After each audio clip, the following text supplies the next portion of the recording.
I read a column just the other day in one of the PMO subsidized newspapers from a columnist who said she couldn't believe that Danielle Smith was still high in the polls in Alberta after all the criticism levied against her by the media. Do we not pay enough attention to the media? Before I get the answer to that for you, please subscribe, and the guy needs to get paid, so if you can contribute, please do so. Andrew Enns is the Executive Vice President of Leger. He's a pollster, and he also hears what people are saying. I put the question to you.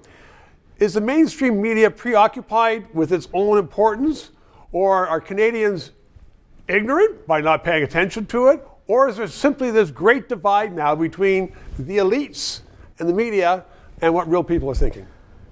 Well, I won't weigh in on how the media, in terms of the self-importance or whether we're missing the point. Okay, I'll do that after. I'll say this. There seems to be more and more topics that are seizing a lot of media attention that not only are sometimes the swath of public opinion, the majority of public opinion not getting properly its due sort of, this is where the public's at. Yeah. But it's also on areas that, quite frankly, are just not that important to a lot of Canadians. Not that they don't support the issues, right? That they don't care necessarily, if asked directly, they don't care about.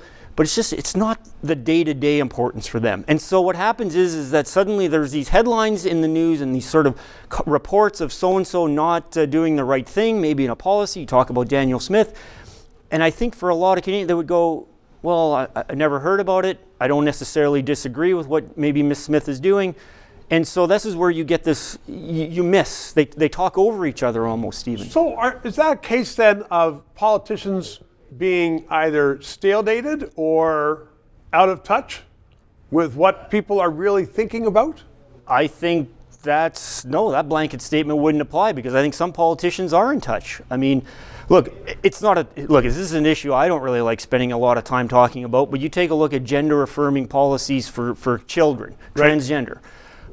The politicians that have weighed in on this have come under much, much criticism. And however, they happen to be tapping into what the public is actually more comfortable with. Unless you're referring to the politicians, and you made the distinction before about which politicians, the federal politicians, because they are out there saying that Smith is a heretic for her policies. So there are differences on that. I know in Ontario, and you can't make all politicians, but Ford is immensely popular. Sure, and I think this is part of the thing where some politicians, Danielle Smith, we'll use her again. Yeah. She tabled, one of the first politicians in the country to table some very specific policies in the light of day for everybody to look at and consult and go to committee. When the criticisms come against her, it's not on her policies, but it's on how those policies are being perceived. And is this an attack? Is this somehow damning these? And that's not the same thing, Stephen. You're absolutely right. Andrew, thank you very much. 3 minutes. This show provides independent analysis of the issues. We are not paid by the government. And as I am finding, so much business in Canada relies upon various governments that they don't want to sponsor or advertise on a show which may become controversial, which talks about liberty, freedoms, sometimes criticizes government. I've had guests on that support the government. But people are saying, you know what? We don't want to bite the hand that feeds us, i.e. government, which is why I hope you'll subscribe and contribute to keep this show on the air.